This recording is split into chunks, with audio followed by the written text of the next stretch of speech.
Olá, eu sou a professora Marta e faço aqui na internet uma monitoria gratuita para ajudá-los a estudar para o vestibular. Sou professora de física. Para quem não me conhece, eu tenho um Instagram. Eu gostaria que vocês me seguissem lá no Instagram, que lá a gente sempre posta algumas coisas, algumas novidades que a gente passa por aqui. Nós vamos fazer hoje, terminar a revisão do Enem. Eu já fiz alguns vídeos anteriores, começando a revisão do Enem com os conteúdos que mais caem. São os conteúdos de mecânica e cinemática. Agora nós vamos fazer um vídeo bem longo, eu vou pôr algumas vinhetas no meio de alguns exercícios para vocês poderem pausar e continuar a ver depois e ter alguma referência.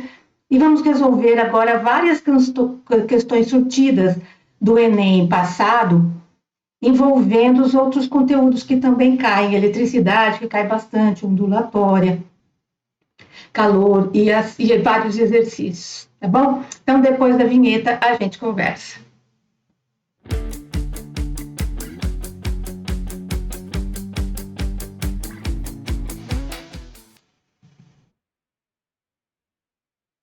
Então, nós vamos começar aqui. Eu vou deixar na descrição lá do vídeo o link para todo esse material que nós estamos trabalhando nessas últimas aulas de revisão Enem.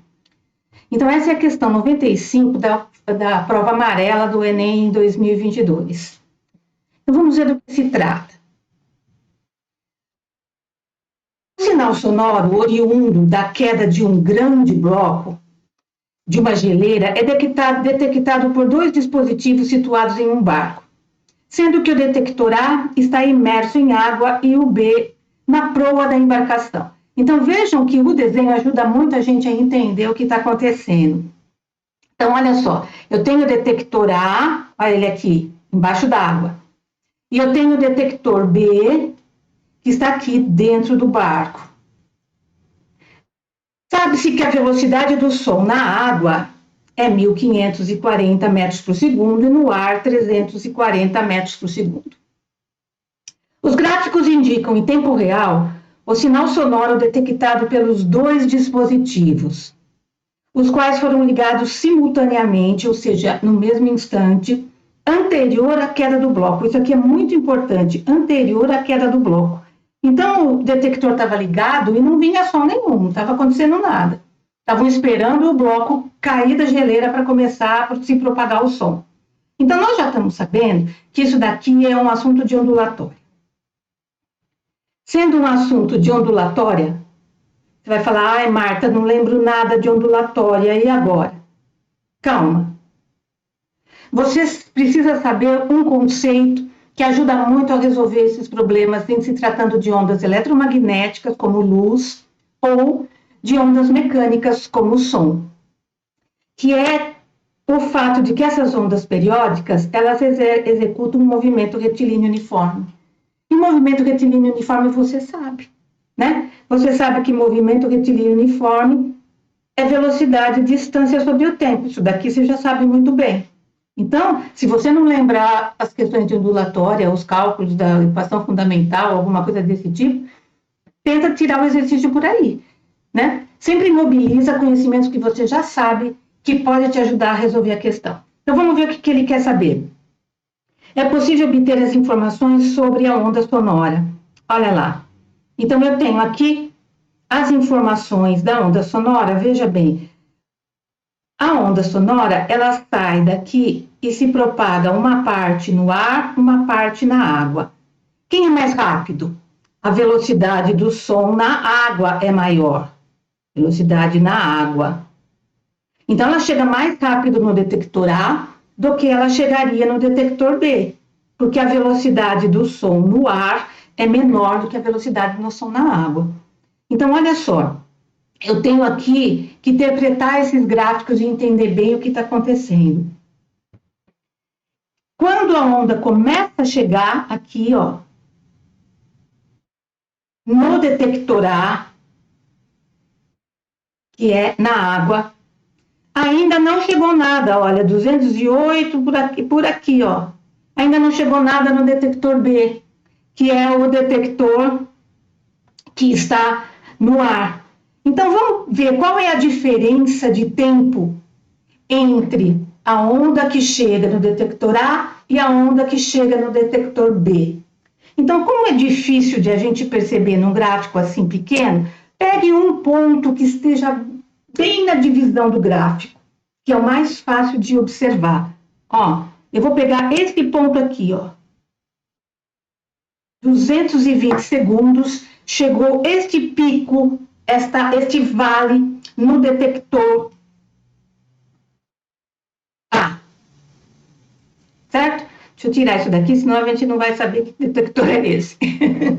Então, e vamos pegar o mesmo pico no detector B, que é o detector que está no barco, que chegou depois, né? Que é o vale, é esse aqui, ó, 232. Qual é a diferença de tempo aqui? Vamos escrever isso de um jeito mais ordenado. A diferença de tempo entre o tempo que o sinal chega no detector B e a diferença de tempo que ele chega no detector A vai ser 232 menos 220. Por isso, essa diferença de tempo vai ser de 12 segundos. Certo? Eu sei, então, que o tempo para a onda chegar no detector B vai ser um tempo 12 segundos a mais do que o detector A. Então, é o tempo para o detector A mais 12 segundos, porque no ar demora mais. Guarde isso daqui. Analisou o gráfico, ele não vai dar o gráfico à toa. Então, analisa o gráfico, entenda o que o gráfico significa e vá para a pergunta. O que ele quer saber nesse exercício? Ele quer saber qual é esta distância L entre a geleira e o barco. E essa distância L é a mesma tanto para a onda que vai pela água quanto pela onda que vai pelo ar. Como a gente sabe que elas estão em movimento retilíneo uniforme, nós vamos usar essa formulinha aqui, ó, né? Olha aí a minha cabeçona lá, vamos tirar?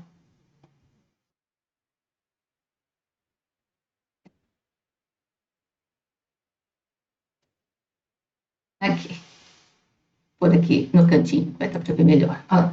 Nós vamos lá, essa formulinha aqui do movimento uniforme, distância sobre o tempo. Só que a distância ele chamou de L. Então, se eu multiplicar em cruz aqui, ó, L é igual a V vezes T.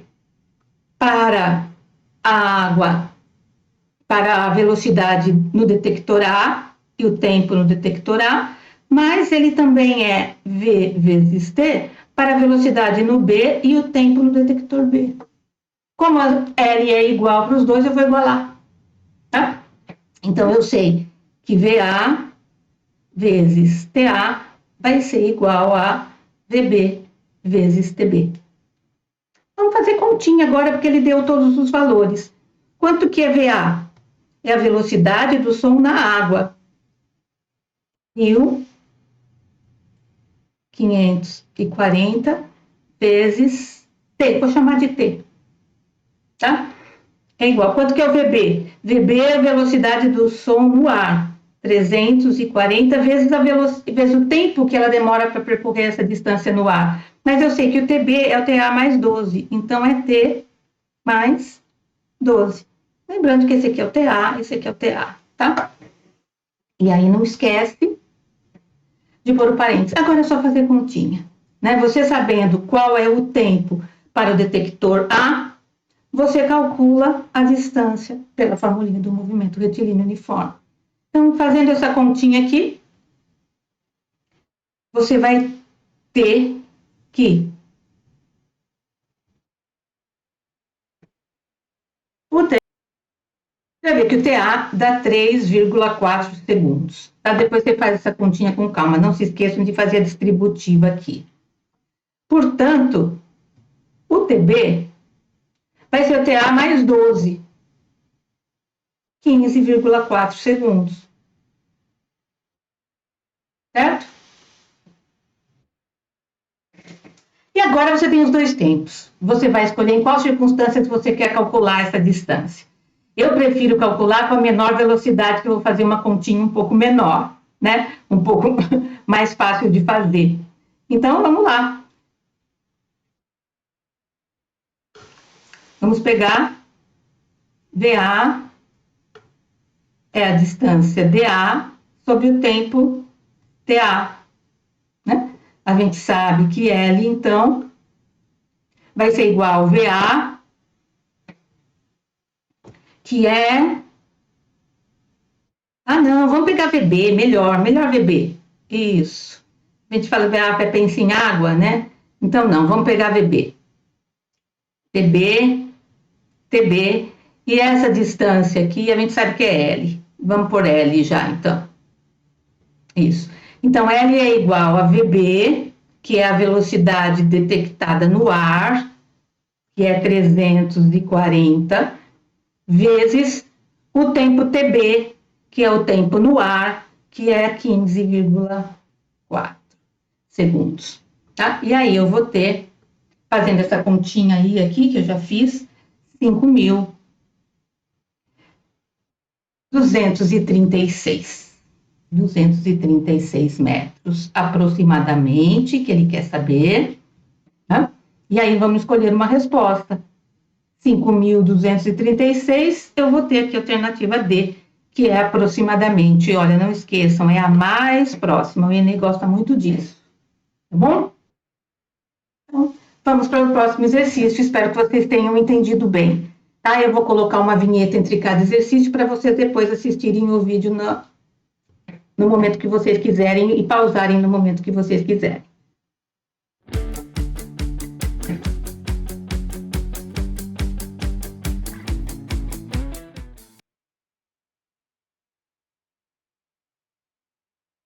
Ver agora, então, um exercício de eletricidade, um exercício de associação de resistores, um exercício sobre a lei de Ohm.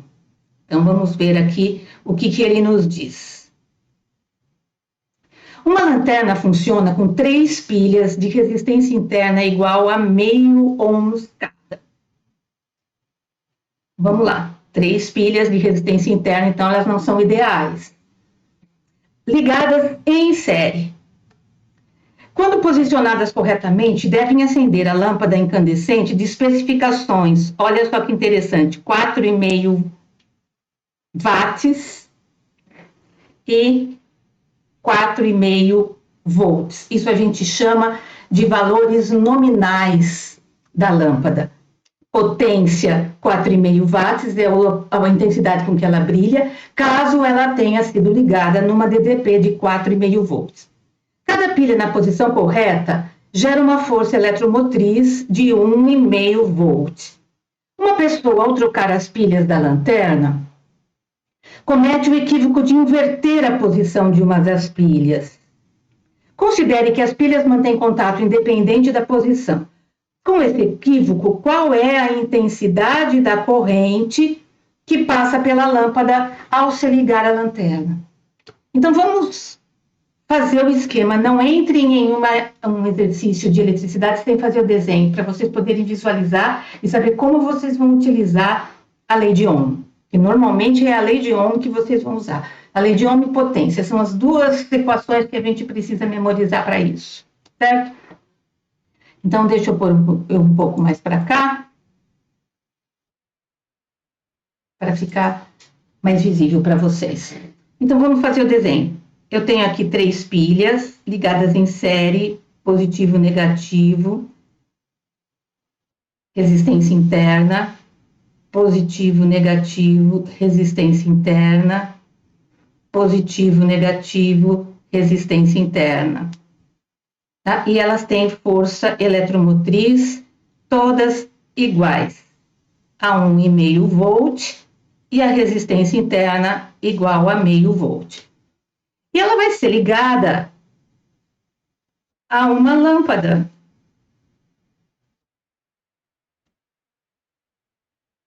Essa lâmpada tem valores nominais, potência igual a 4,5 watt e DDP, ou voltagem, que ela necessita para brilhar, essa potência de 4,5 volts. Tá? E aí, o que acontece? Desde que alguém liga tudo isso errado e põe uma das pilhas invertida. Então, vamos inverter uma. Vamos inverter essa primeira aqui, ó.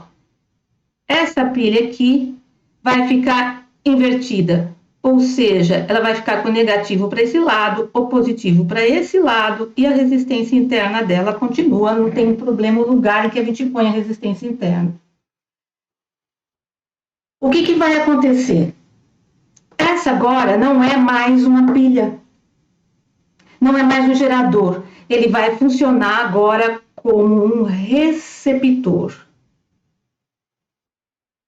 Porque a corrente que sai do gerador pelo lado positivo, atravessa o outro gerador pelo lado positivo, vai entrar nessa pilha pelo lado positivo e vai consumir um pouquinho dessa tensão. Por isso ele é um receptor. E depois ela vai passar pela lâmpada.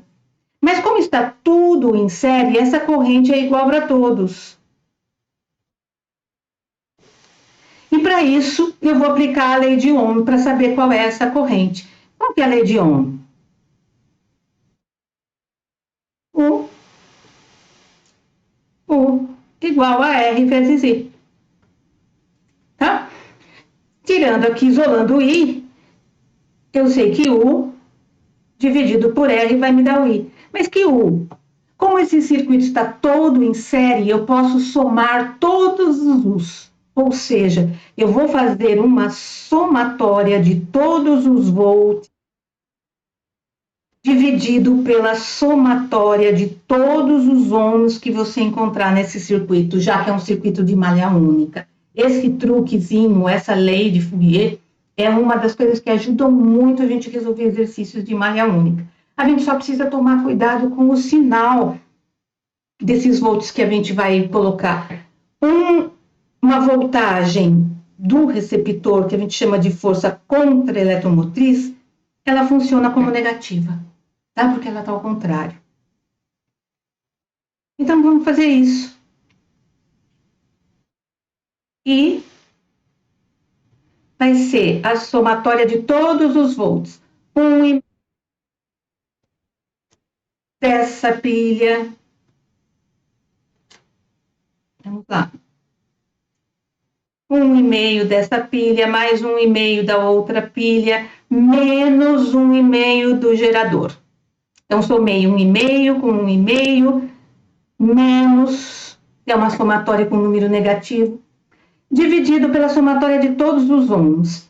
Os ohms são as resistências, tanto interna quanto externa, soma tudo. Então, é meio mais meio mais meio mais a resistência da lâmpada que eu não sei. E agora? Deixe isso aí esperando e vamos calcular a resistência da lâmpada com seus valores nominais. Tá? Então, olha só, você sabe que potência, vou até mudar de cor aqui. Você sabe que potência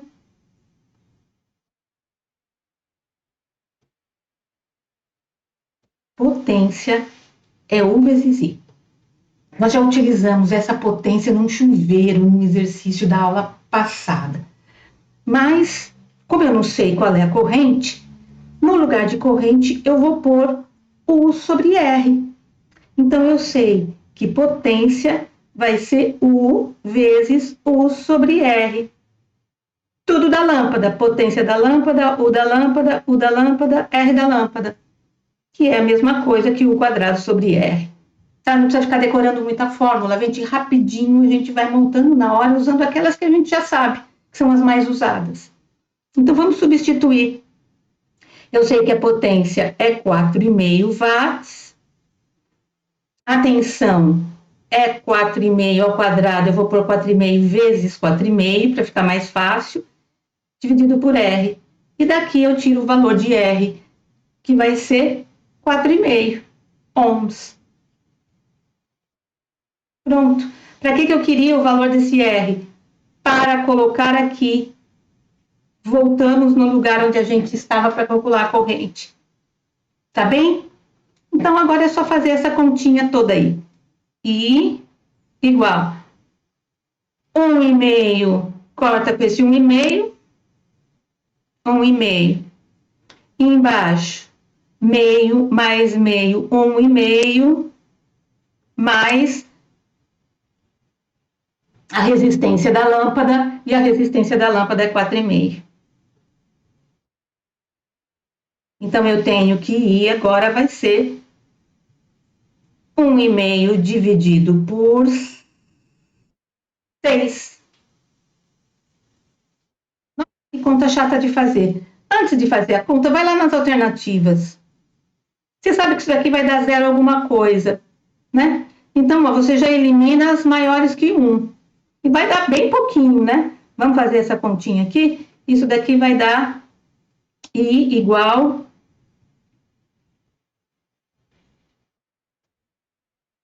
0,25 ampere. Pronto. Isso me dá a alternativa A. Certo? Espero que vocês tenham entendido e percebido que, às vezes, a gente pode lidar com os exercícios com aquilo que a gente sabe, que é o básico. A gente tem que saber bem o básico. Sabe, os detalhes, a gente conseguindo relacionar com um resultado diferente, uma situação diferente, a gente desenvolve o básico e chega nos detalhes.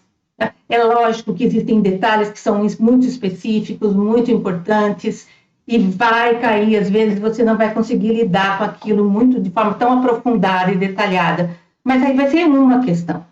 A maioria das questões de nível médio ou fáceis você não pode perder. Tá bem? Então, um beijo e até o próximo exercício. Daqui a pouco a gente volta.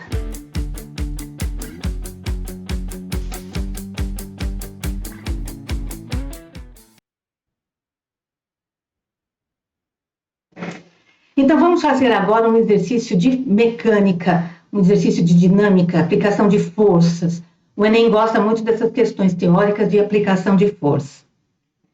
Então, vamos dar uma lida e entender exatamente o que o exercício quer, que é um exercício teórico.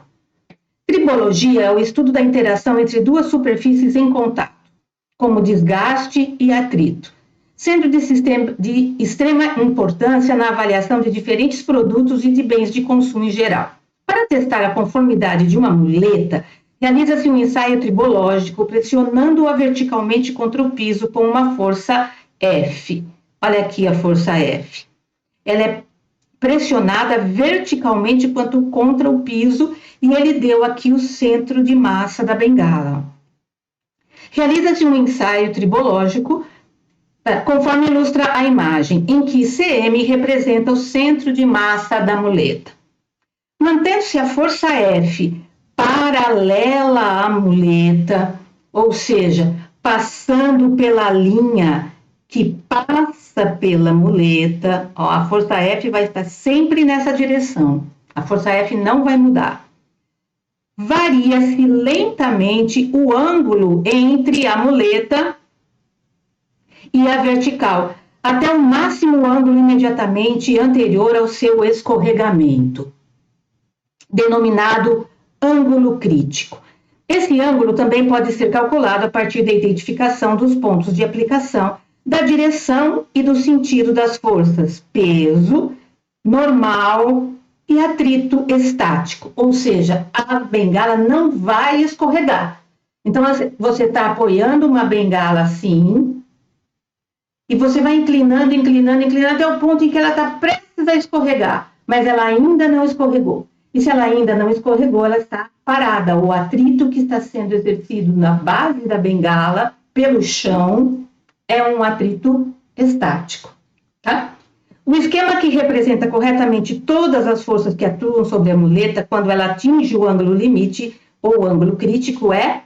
Então, vamos fazer o desenho da muleta, tá? Antes de você ir para as alternativas, faça o desenho, usando o que você sabe, se arme pela resposta do problema e vá atrás da alternativa que concorde com você. Não fica procurando uma alternativa, porque elas são feitas para te confundir.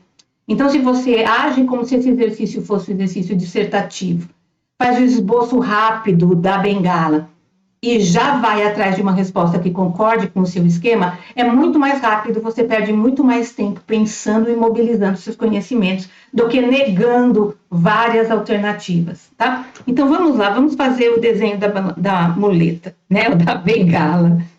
Aqui eu tenho a bengala e aqui eu tenho o chão. Vamos desenhar as forças. A força F, ela continua aqui, ó. Ela continua paralela à bengala. A força-peso é sempre aplicada no centro de massa e força-peso é sempre vertical, sempre para baixo. Então, se o centro de massa dela está aqui, a força-peso vai ficar para baixo, sempre vertical.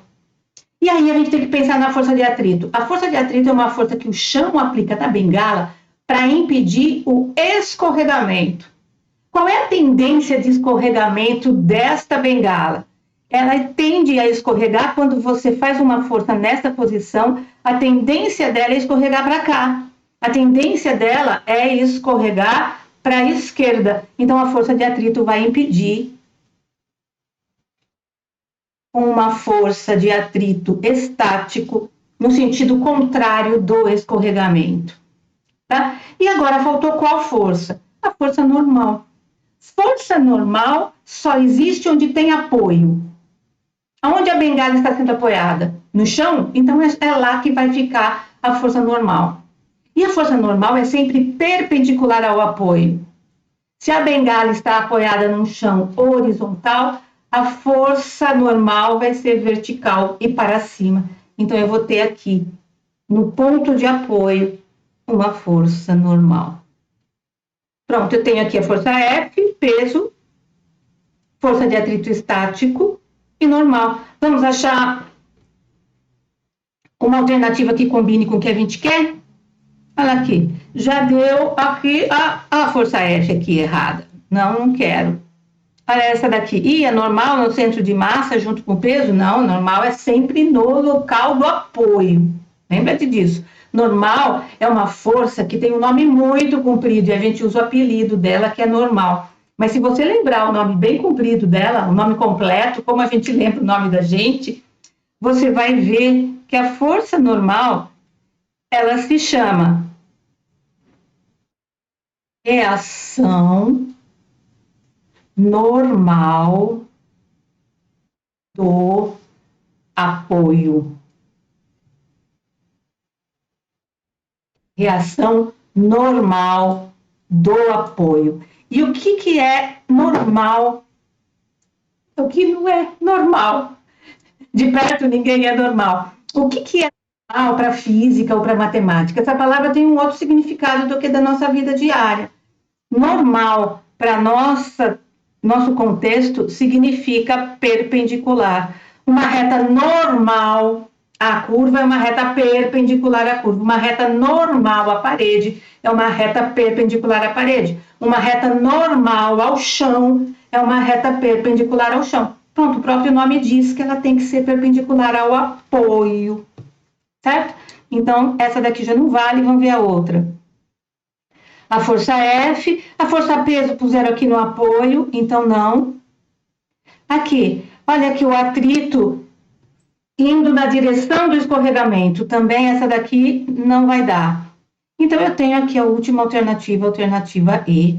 Vejam que esse tipo de questão, a alternativa certa sendo a última, faz você perder um tempão analisando cada uma das alternativas, se você já não está com a resposta certa na cabeça, tá? Por isso, é importante no exercício como esse, fazer o seu esquema e ir atrás do seu esquema rapidinho, e você acha rápido o erro dos outros, tá bem? Espero que vocês tenham entendido, que vocês tenham gostado, e até o próximo exercício, a gente volta depois da vinheta.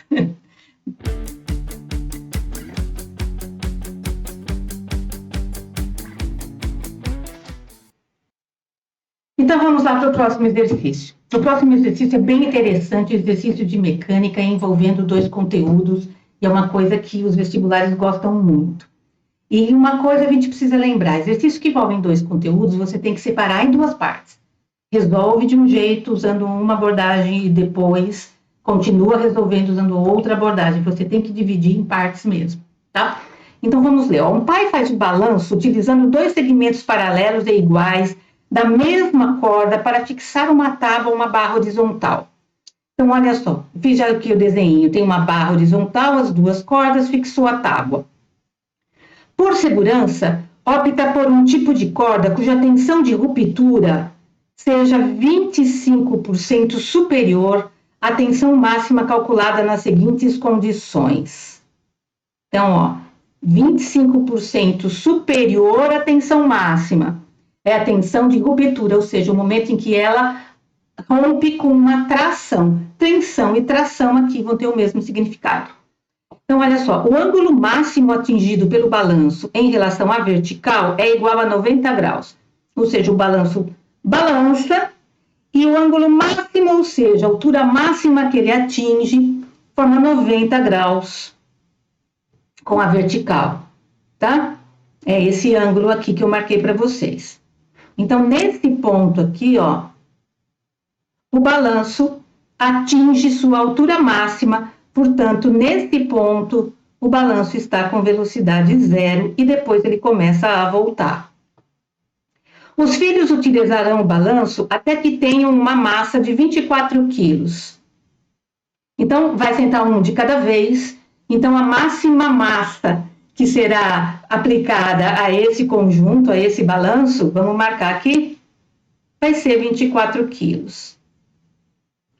Além disso, ele aproxima o movimento do balanço para o movimento circular uniforme. Olha aí, ele já falou com o que ele está tratando. Um MCU. Considera que a aceleração da gravidade é 10 e despreza as forças dissipativas. Não tem atrito, ou seja, não tem perda de energia. Qual é a tensão de ruptura da corda escolhida? Então, ele quer saber qual é a tração de ruptura. Então, se ele quer saber força, a gente começa aplicando as forças. E depois a gente vai ver o que eu vou mobilizar dos meus conhecimentos para resolver. Eu sei que eu vou tentar ver alguma coisa com movimento circular uniforme. E depois eu vou tentando mobilizar outros conhecimentos, porque ele deu a altura máxima. Ó. Essa altura máxima corresponde ao raio da curva. Certo? E disse que não tem forças dissipativas, então tem conservação de energia. E a gente vai mobilizando tudo isso na cabecinha antes de começar e organiza o exercício e vamos lá. Vamos começar pelo que ele pediu. Desenhamos todas as forças. Então, vamos lá. Eu tenho a força peso no centro de massa. E eu sei que força peso vai ser massa vezes gravidade. E eu tenho aqui a tração. Só que eu tenho duas cordas, portanto, eu vou ter duas trações iguais, porque elas formam o mesmo ângulo com a horizontal e porque elas estão na mesma corda, tudo igual. E o balanço, quando ele está em equilíbrio, paradinho aqui, antes de começar a balançar, a força-peso anula as duas trações, certo? Mas quando ele começa a se balançar, formando um movimento circular uniforme, vocês sabem que no movimento circular uniforme, a força resultante é centrípeta. Deixa eu tirar eu daqui de novo para não atrapalhar vocês. Tá? A força resultante é centrípeta. Então, vamos começar por aí. Aqui o balanço está com velocidade zero. Quando eu solto o balanço, ele vai passar no ponto mais baixo da trajetória com uma certa velocidade. E a velocidade com que ele passa nesse ponto da curva é uma velocidade que depende da força resultante centrípeta. Então, vamos lembrar dessa força resultante centrípeta, como é que é? Força resultante centrípeta é mv² dividido pelo raio. Tá? Mas eu tenho três forças atuando nesse momento no balanço. Qual delas vai ser a resultante? Nenhuma delas. A resultante é a briga entre elas, para ver quem venceu. E como eu tenho duas forças de tração para cima, e a força resultante centrípeta sempre aponta para o centro da curva, as forças de tração são maiores do que o peso. Né? Aquela que está para dentro da curva é maior do que aquela que está para fora da curva. Então, eu tenho 2T menos o peso, 2T brigando com o peso que está em sentido oposto, e essa briga, o 2T vai ganhar, porque ele tem mais intensidade, é que vai ser a resultante centrípeta, o valor da força resultante centrípeta. É igual a massa vezes velocidade ao quadrado dividido pelo raio. Certo? E agora, o que eu faço, Marta? Olha e vê se dá para continuar. Se não der para continuar, você guarda na caixinha e vai tentar descobrir aquilo que falta para você resolver o exercício. Não pode desistir, tá? Então, vamos lá. Eu tenho massa? Tenho. Eu tenho peso? Tenho, porque é massa vezes gravidade. O peso é 240 newtons. Tração é o que eu quero saber. E o raio eu tenho? Não tenho raio. Então, eu guardo tudo isso dentro da caixinha e fico esperando. Como é que eu vou sair daí? O que falta para eu descobrir? Falta eu saber a velocidade, tá? É a mais importante. E como o raio representa a altura máxima, o que eu vou relacionar a velocidade com a altura máxima numa situação que não tem dissipação de energia?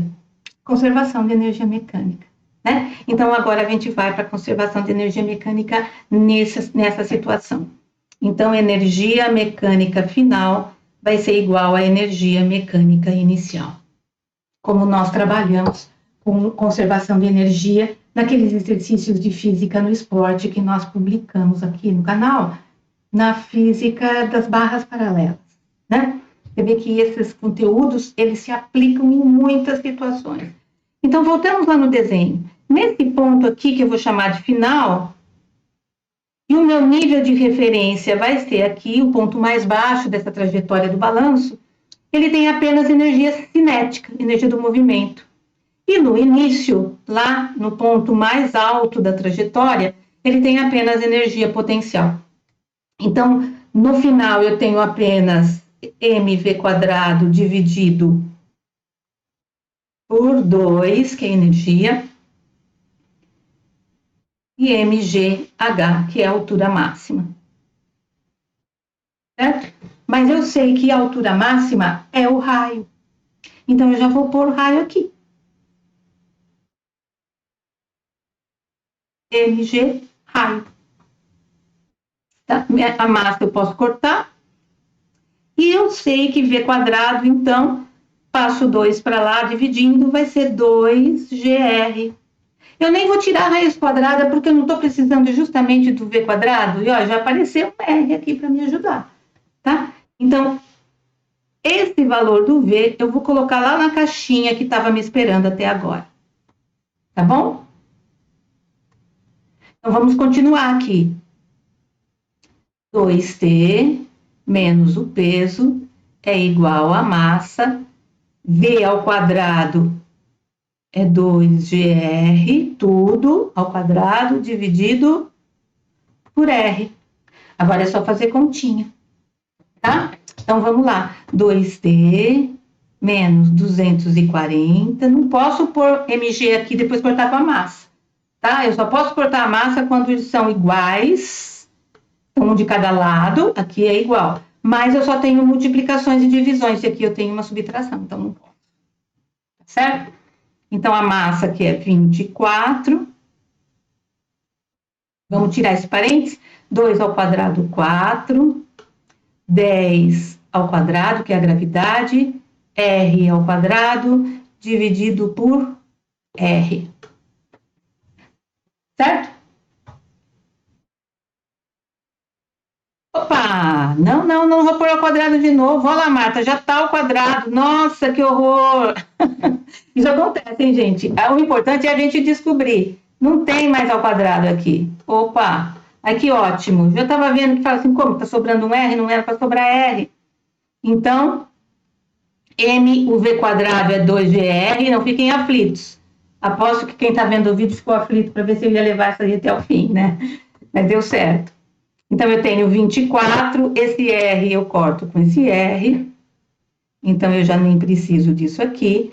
24 vezes 2 vezes 10. Tá? Então, 2t vai ser igual. Vamos fazer essa continha aí? Então, 2t vai ser 480 mais 240, tá? Já tá feito aqui.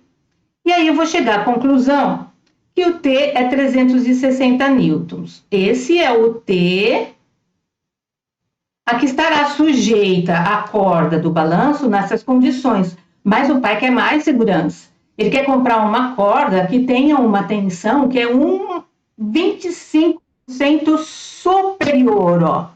Superior à tensão. Então, vamos aplicar o nosso conteúdo de porcentagem. Então, eu tenho aqui que a tensão de ruptura, que é o que ele quer, vai ser 25% a mais. Ou seja, 360 vezes 1,25.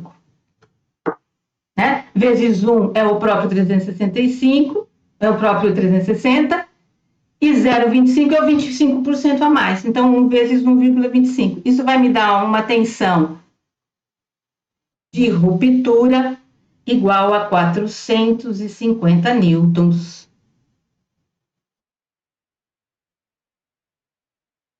Vamos achar a alternativa D. Tá bem? Espero que vocês tenham entendido. Esse é um exercício muito importante. Envolve aplicação de forças, energia, movimento circular uniforme, porcentagem. E vamos até o próximo. Daqui a pouco a gente volta.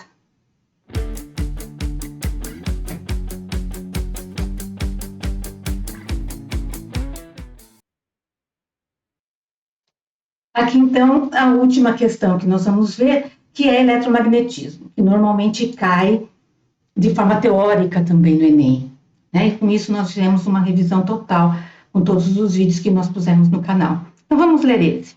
O físico Hans Holster observou que um fio transportando corrente elétrica produz um campo magnético. A presença do campo magnético foi verificada ao aproximar uma bússola de um fio conduzindo corrente elétrica.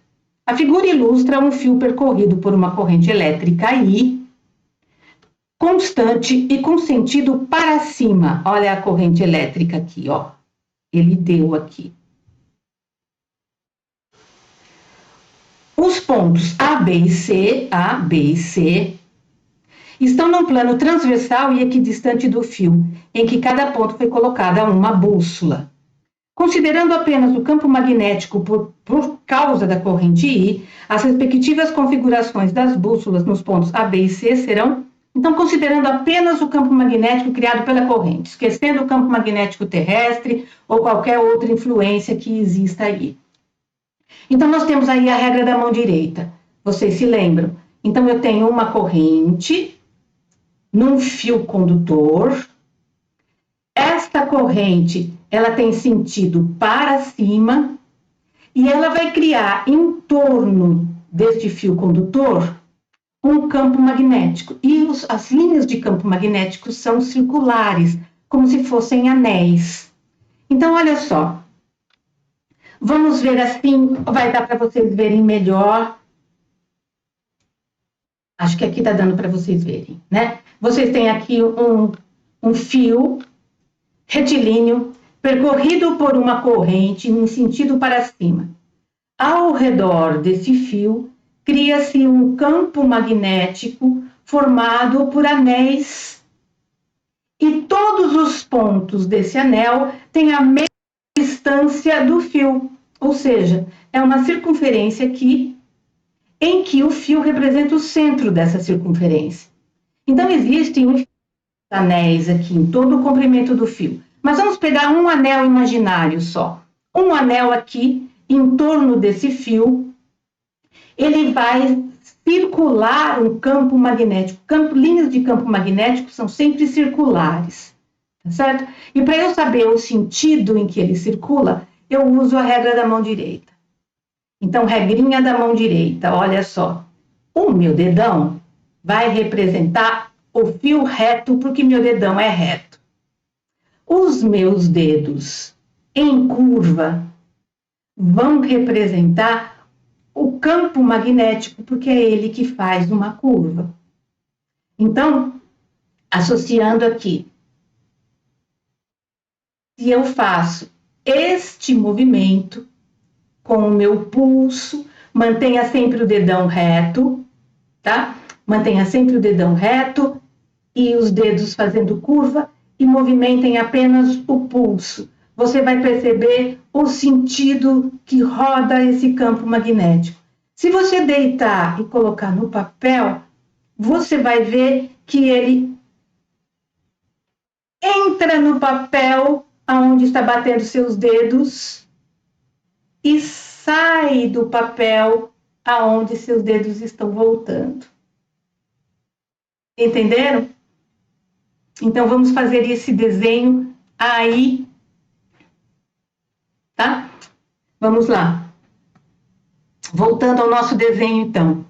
Eu tenho aqui a corrente I, que ela sobe. Então, eu ponho o meu dedão. O meu dedão aqui, ó, acompanhando o sentido da corrente. E meus outros dedos batendo no papel. Então, ele entra no papel, o símbolo de entrando é uma bolinha com X, e ele vai sair do outro lado, e saindo do outro lado, o símbolo é uma bolinha dentro de um círculo, tá? Então, esse é o campo magnético. Como que eu faço isso em perspectiva? Vejam que o sentido do campo magnético vai ser esse, ó. Ele vai circular aqui nesse desenho. Eu vou tirar a minha mão daqui, que vocês já perceberam.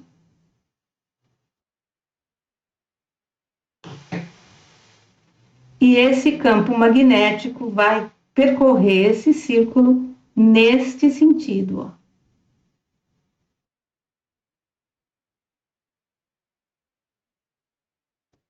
Certo?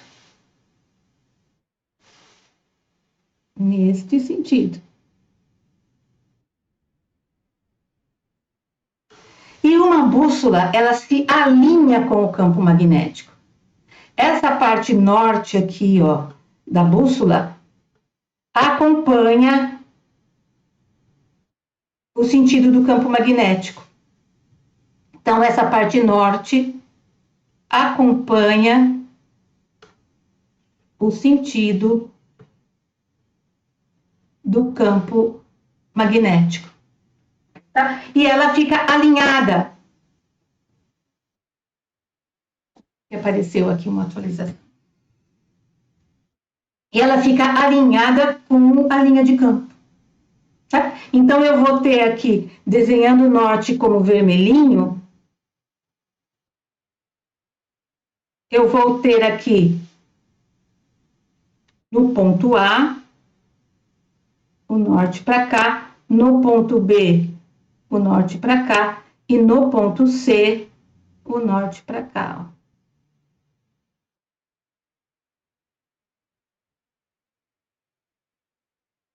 Com o norte alinhado com a linha de campo e sempre acompanhando o sentido do campo magnético.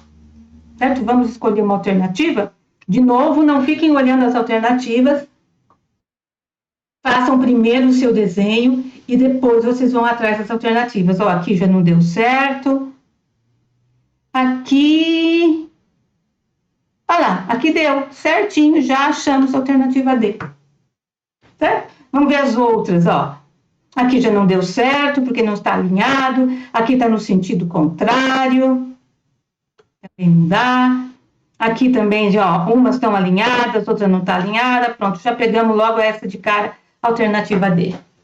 Tá? Espero que vocês tenham gostado e tenham acompanhado essa maratona de resolução de exercícios para o Enem e que vocês façam uma boa prova no fim de semana, que vai ser o próximo, né? Vai ser nesse, porque Ciências da Natureza e Suas Tecnologias é na outra semana. Daria tempo de vocês estudarem mais um pouco e mandarem algumas dúvidas se vocês quiserem. Tá? Se houver mais alguma novidade que a gente perceba que seria interessante passar para vocês essa semana, eu vou postar também. Bem, um grande beijo, boa sorte na primeira prova do Enem. Se esforcem, vocês estão preparados, tenho certeza, e façam o seu melhor, que vai dar certo. Tá bem? Um beijo.